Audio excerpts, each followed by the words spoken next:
बानी पीटीआई और दीगर सियासी कैदियों की रिहाई के लिए हंगामी बुनियादों पर वकालत करें। 46 अमरीकी अराकीन कांग्रेस ने सदर बाइडन को फिर खत लिख दिया। पाकिस्तान में इंसानी हुकूक से मुतालिक ऐवान नुमाइंदगान की करारदाद पर इक़दाम करने की अपील। अराकीन ने इल्जाम लगाया है कि पाकिस्तान में इंसानी हुकूक की धज्जियां बिखेरी गई हैं। अहम सियासी जमात पीटीआई को इंतखाबात से दूर रखने की कोशिश की गई। इलेक्शन पर खदशात को भी हुकूमत पाकिस्तान ने शाया होने से रोका। सदर बाइडन पाकिस्तान में जमहूरियत की बहाली और इंसानी हुकूक के तहफ़्फ़ुज़ के लिए असर व रसूख इस्तेमाल करें। UN वर्किंग ग्रुप की रिपोर्ट की रोशनी में सियासी कैदियों की हिफाजत यकीनी बनाएं। अराकीन कांग्रेस ने अमरीकी सफ़ीर को भी तनकीद का निशाना बनाया। उधर खत सामने आने पर पाकिस्तान में सवालात उठने लगे। अमरीका में पीटीआई लॉबी के कहने पर लिखे गए खत में कश्मीर का मामला उठाया गया, ना ही पाकिस्तान में दहशतगर्दी का कोई जिक्र हुआ।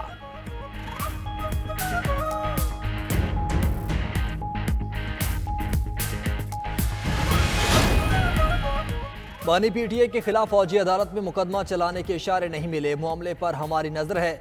बरतानवी वज़ीर ख़ारजा ने मेंबर पार्लियामेंट किम जॉनसन को जवाबी खत लिख दिया। डेविड लेमी ने अदालती मामलात किसी भी मुल्क का अंदरूनी मसला करार दिया। मजीद कहा कि बरतानिया आलमी कवानीन की पासदारी चाहता है। बानी पीटीआई समेत सब पाकिस्तानियों के लिए शफाफ अदालती अमल ज़रूरी है। पाकिस्तान बुनियादी आज़ादियों और शफाफ ट्रायल के हक़ का एहतराम करे। बरतानवी MP किम जॉनसन ने जुल्फी बुखारी के कहने पर वज़ीर ख़ारजा डेविड लेमी को खत लिखा था। खत पर 20 दीगर अरकान पार्लियामेंट ने भी दस्तखत किए थे।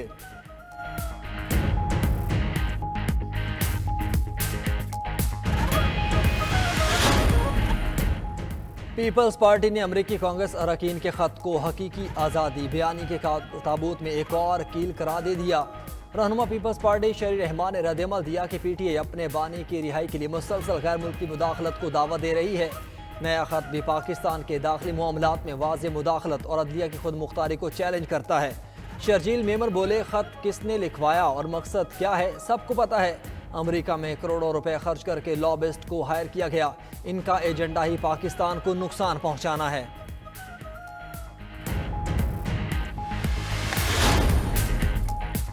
अमेरिका से किसी इक़दाम की दरख्वास्त की ना ही कोई तवक्कुआत है। मुशीर इत्तलात के भी बैरिस्टर सैफ का बयान कहते हैं कि बानी पीटीआई के साथ होने वाला सलूक इंसानी हुकूक की खिलाफ वर्जी है। बरतानिया की पार्लियामेंट और अमरीकी कांग्रेस के अलावा यूरोपीय यूनियन भी एतराज़ उठा चुकी। हो सकता है कि डोनाल्ड ट्रंप भी पीटीआई का मसला उठाएं। पीटीआई रहनुमा असद कैसर ने 4 मुतालबात पेश कर दिए। कहा कि बानी पीटीआई समेत तमाम बेगुनाह सियासी कैदियों को रिहा किया जाए, हमारे चोरीशुदा मैंडेट वापस किया जाए, मुल्क में आईन और कानून का नफाज किया जाए और अफगानिस्तान के साथ तिजारत को बहाल किया जाए।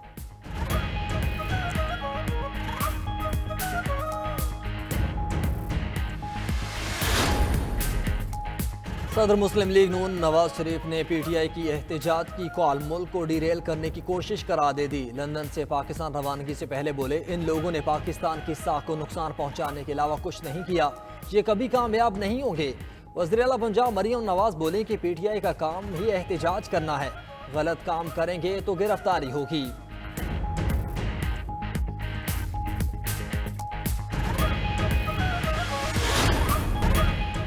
पंजाब में स्मोक और धुंध के डेरे हद निगाह मुतासिर होने पर लाहौर सियालकोट मोटरवेज मुख्तलिफ मकामात पर बंद। मोटरवे M2 लाहौर से शेखपुरा, M3 लाहौर से दरखाना तक गाड़ियों का दाखिला ममनू। M4 पिंडी भटियां से अब्दुल हकीम तक भी नो एंट्री का बोर्ड लग गया। उधर आलूदा फजा से बचाव के लिए सख्त इकदाम का ऐलान, मगर मुकम्मल अमल दरामद ना हो सका। शाम 4 बजे के बाद भी लाहौर और मुल्तान में होटल्स और रेस्टोरेंट्स खुले रहे। ज़िले इंतजामिया की कार्रवाइयाँ भी जारी। इंडोर डाइनिंग पर 23 रेस्टोरेंट सील, मुतअद्दिद को मौके पर बंद करवाया गया। दोनों शहरों में तामीराती काम पर पाबंदी के फैसले पर भी अमल नजर न आया।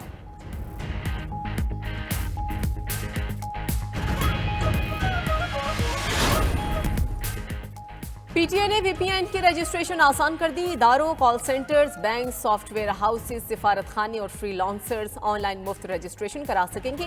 पाकिस्तान सॉफ्टवेयर एक्सपोर्ट बोर्ड के मेंबरान भी पीटीआई की वेबसाइट पर मैसर सहूलियात से फ़ायदा उठा सकते हैं।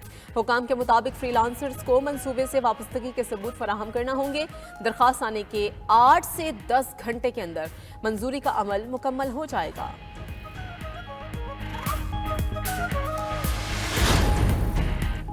IMF का कर्ज प्रोग्राम पर मुकम्मल अमल दरामद का मुतालबा, 5 रोज़ा मुज़ाकरात का एलामिया जारी। मिशन चीफ नॉर्थन पोर्टर ने मुज़ाकरात को मजमूई तौर पर मुस्बत करार दे दिया। कहा, हुकूमत तमाम शोबों को टैक्स नेट में लाने के लिए पुरअज़्म है। मईशत में रियासती मुदाखलत कम करने के लिए इक़दाम करना होंगे।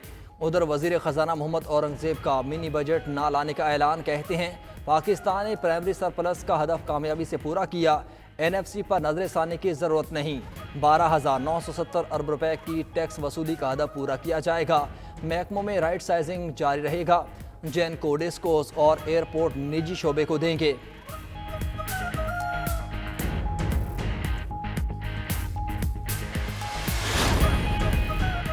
मुल्क के बड़े शहरों पर आबादी का बोझ बढ़ गया। कराची सबसे आगे, देही आबादी की निस्बत शहरी आबादी में 3 गुना इजाफा। 7 साल में आबादी सालाना 2.5% की शरह से बढ़ गई। इदारा शुमारियात की रिपोर्ट में इंकशाफात, देही आबादी 1.88% और शहरी आबादी 3.67% शरह के साथ बढ़ गई है। पंजाब में जिला ननकाना साहब आबादी बढ़ने के लिहाज से सबसे आगे रहा। सिंध में जिला शर्की की आबादी बढ़ने की रफ्तार सबसे तेज। खैबर पख्तूनख्वा के जिला कोहिस्तान और बलूचिस्तान में जिला वाशिक की आबादी तेजी से बढ़ी।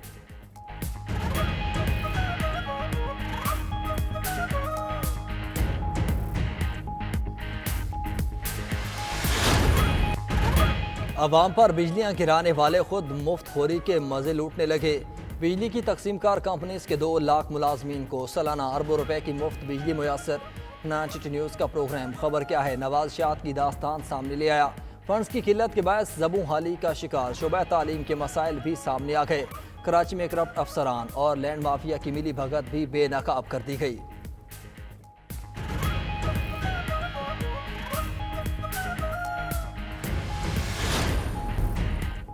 भारतीय रियासत मणिपुर में मुजाहिरीन का वुज़रा और रुकने ऐवान के घरों पर धावा।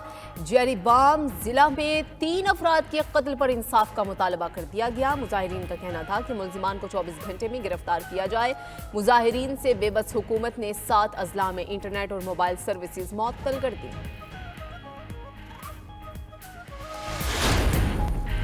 वेल्स में किसानों का ज़रूरी असासों पर मुमकिना टैक्स में तब्दीली के खिलाफ एहतजाज। 100 से ज़ायद ट्रैक्टर्स लेकर वेल्श लेबर पार्टी की कॉन्फ्रेंस का मुहासरा कर लिया गया। हुकूमत ने 10 लाख पाउंड से ज़ायद मालियत के ज़रूरी असासों पर 20% लेवी लगाने का इंदिया दिया था।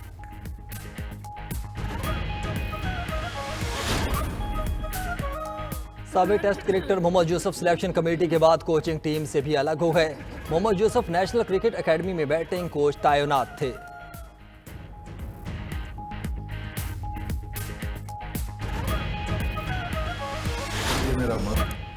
मारूफ अदाकार शफी मोहम्मद शाह की आज 70वीं बरसी। वर्सेटाइल फनकार ने अपने मुनफरिद अंदाज और अदाकारी से इंडस्ट्री पर अनमिनट नकूश छोड़े।